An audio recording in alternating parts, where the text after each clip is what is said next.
There's one for Topwater Tuesday. Look at the gun on that guy. You think he's been eaten? Oh man. Hey everyone, welcome back to Topwater Tuesday on Fish Den 365. Today we're going to be talking about a frog that I really like. It's one of my favorites. It's called the Jackall Gavacho. So we're going to talk about a lot of the details of why I like this frog so much and what makes it so good for fishing.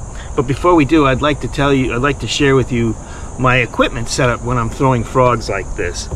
So I have a modest rod for this. It's a Dobbins Fury rod, but it's a very good rod for this. It's a frog rod.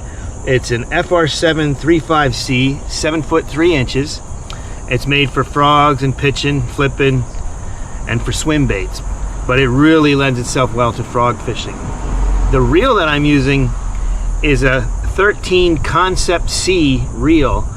I inherited this from my dad. Didn't know much about it, but tried it on here. It's got a 7.3:1 gear ratio, so it's pretty fast.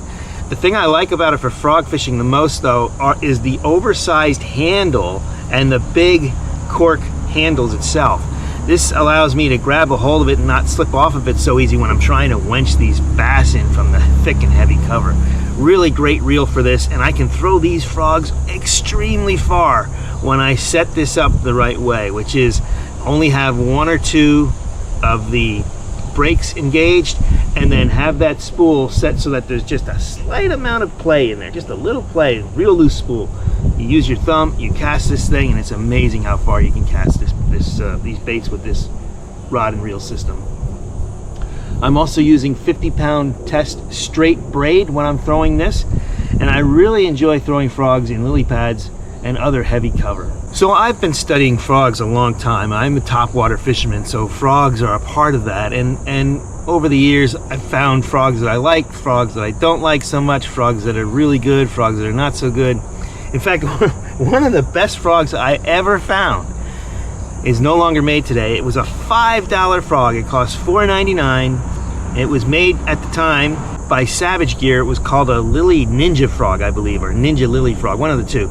Anyway, this is that frog. I still have a few of them left. Super soft. Hook arrangement was perfect, and we'll talk about the hook arrangement and why that is very important. But this frog had a keel on it, and it's, today you can see it's all beat up. But I catch a ton of fish on this frog still today.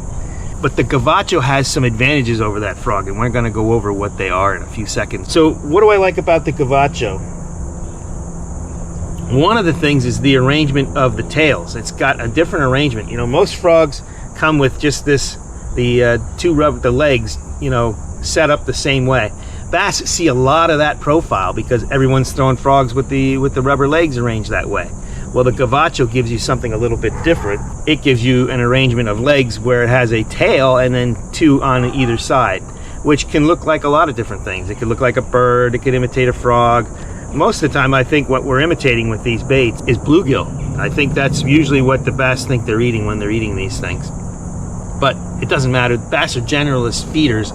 They're going to eat whatever they have an opportunity to eat in most cases, and this is one of the things they like to eat. So this is an interesting frog because, you have frogs with the pointy nose like this, and then you have frogs with the cup face.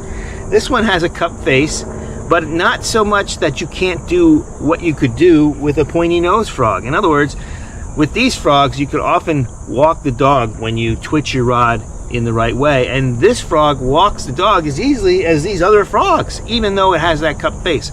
Well, what that means is that when I twitch it harder or send a little bit of a harder twitch through that rod, I could also get it to pop and bloop a little bit. And I could also walk it while it's spitting a little bit because it's got that cup face. So it gives me the best of both worlds. And that's one of the reasons I really like this frog. The other thing I like a lot about the frog is that it does not have a very wide profile from side to side. I like to fish lily pads a lot. And because I fish lily pads, I want to get the frog in between those pads. And these pads are thick and there's not much space between them. So a narrow body like this really helps in getting the frog inside those pads into where the water is. You can't catch a fish if your bait's not in the water. So this frog allows you to get it in between those pads in the water where it's more likely to get bit. The other thing I really like about the frog is the way the hooks are arranged. The frog is soft, and the more you use it, the softer it gets. but the hooks are arranged in a very good way. And what do I mean by that? Well, if you study frogs the way I have, there's two other frogs out there that are really, really popular. One is the original Spro. This really started the whole frog craze, the Spro bronze-eye frog. And then another frog that got really popular today is the Booyah frog.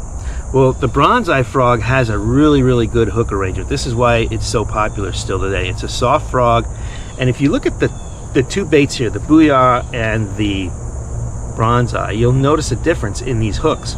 The hooks are wider apart on the bronze-eye frog, and more importantly, they're straight. If you notice on the Booyah frog, they're narrower and they also point inward towards each other.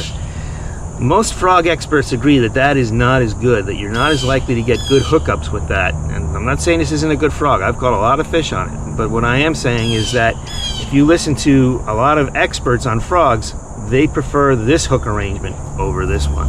And Jackall got the hook arrangement right when they created the Gavacho.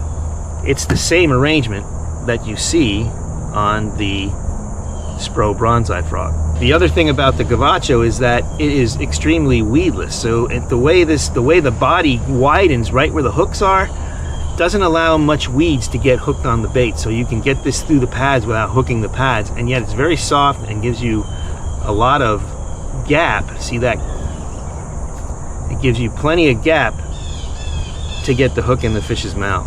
I have a couple of different colors here. The Gavacho comes in a bunch of different great colors. You know, white is always a good one to throw. Black's another one.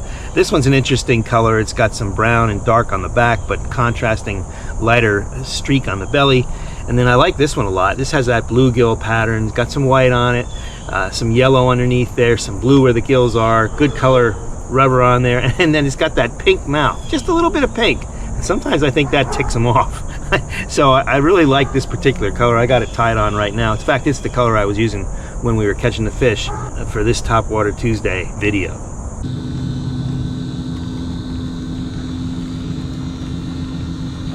Oh my, that's another big one.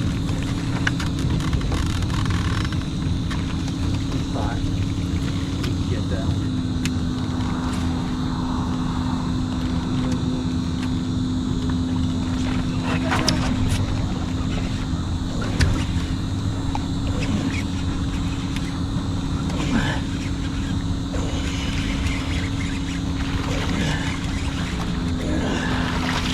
This is hard work. Get that big.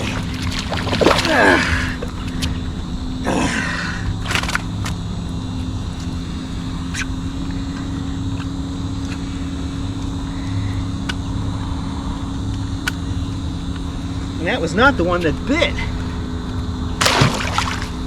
The one that bit was closer, and I think bigger. If I can get that one. I have to remember where that was. There.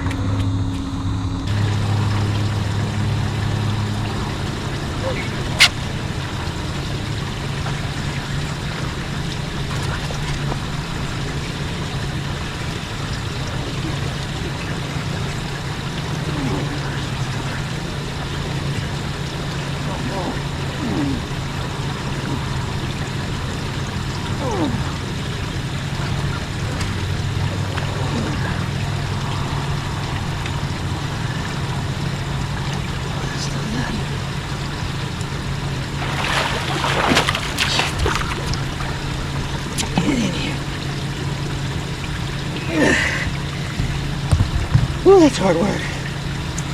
It's not quite as big as the one we got in there.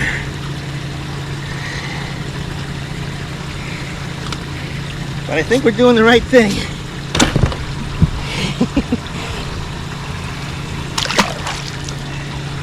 Whew. Tell you what, that's hard work, but it's so much fun. That topwater, but I wasn't even paying attention on that one. That thing woke me up in a hurry. I need some water. Oh man. Dying of thirst out here. Now usually when I get this frog, I might cut these tails just a little bit shorter than they are out of the package. I think I cut this one down here in the middle, for example, and maybe just a little bit off the sides. And the reason why I'm cutting them down just a little bit is because I don't want the rubber skirt to be so long that the fish's attention is drawn to that, because you don't want the fish just biting the skirt like this and pulling the frog down, and when you set the hook you got nothing. So what I usually do is I'll just trim them down a little bit so that they still have that profile from underneath. They still look great, they're still very noticeable, but they don't take up a lot of space behind the frog, so that when a fish comes up, he can grab that frog, get it in his mouth, you get the hook set, you get the fish. Now the Gavacho is not the cheapest frog, it's also not the most expensive either. It comes in around $13 or $14 at most places. I think Jackall Warehouse has them for $13.99. But if you're interested in frog fishing and you're looking for a better frog or a different frog, or a frog with maybe just a little different profile, one that is really well made, won't let you down, catches fish, great hookup percentage, easy to work, this is the frog for you. The Gavacho from Jackall. I really enjoy using this frog. That's it for this Topwater Tuesday. I hope you got something out of the presentation. If you did, give me a thumbs up. Subscribe to the channel. I would love to get 10,000 subscribers. I'm 6,000 some now, a little 6,100 or so. Would love to get to 10,000. Would like to do that before the end of the year. I think that's a tall order, but if you can help me out, I would deeply appreciate it. And I'd like to say I appreciate everybody watching, so as it is. So thank you for watching the videos. Thank you for being part of the community that we've created with Fish Den 365. Remember, when you're fishing, be safe out there, and as always, may God bless your fishing endeavors.